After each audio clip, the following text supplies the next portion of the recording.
Hi అందరికీ welcome back to flavours by Manju. ఈరోజు వీడియోలో మనం super healthy and crispy barley దోశని కొబ్బరి చట్నీ కాంబినేషన్తో ఎలా చేసుకోవాలో చూద్దామండి. రెగ్యులర్ దోశ కన్నా ఇది చాలా healthy, fibre rich and weight లాస్కి కూడా చాలా హెల్ప్ఫుల్ అండి. బ్రేక్ఫాస్ట్ ఆర్ డిన్నర్కి పర్ఫెక్ట్ రెసిపీ ఇది.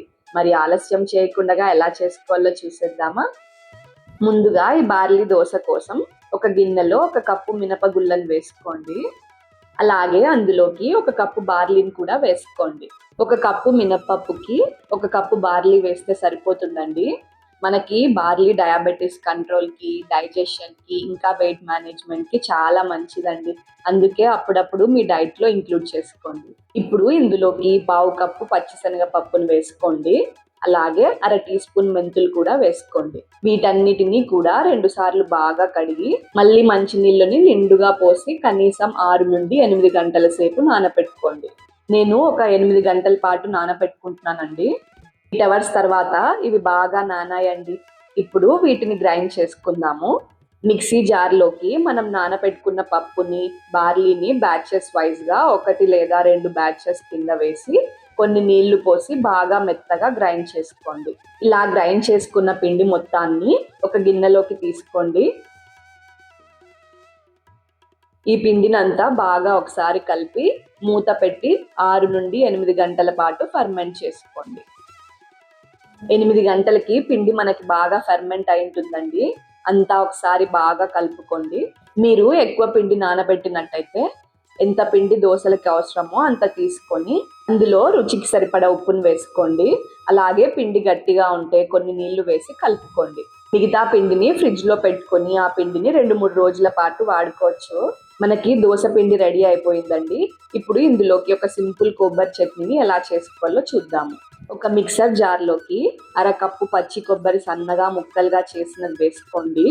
అందులోకి 1 టేబుల్ స్పూన్ వేయించిన పల్లీలను, అలాగే 1 టేబుల్ స్పూన్ పుట్నాల పప్పుని కూడా వేసుకోండి. ఇంకా అందులోకి 4 లేదా 5 పచ్చిమిర్చిని కొంచెం ఆయిల్లో లైట్గా వేయించి వేసుకోండి. ఇంకా రుచికి సరిపడా ఉప్పు, 1 టేబుల్ స్పూన్ పెరుగును వేసి చట్నీకి తగ్గ కన్సిస్టెన్సీలో కొన్ని నీళ్ళని పోసుకొని మెత్తగా గ్రైండ్ చేసుకోండి. మనకి ఈ కన్సిస్టెన్సీలో చట్నీ వస్తే సరిపోతుంది.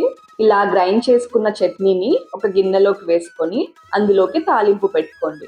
తాలింపు కోసం ఒక చిన్న ప్యాన్లో 1 టీ స్పూన్ ఆయిల్ని వేడి చేసుకొని అందులోకి ఆవాలు, మినపప్పు, ఎండుమిర్చి, జీలకర్ర, కరివేపాకును వేసి వేయించుకొని తాలింపుని చట్నీలోకి వేసి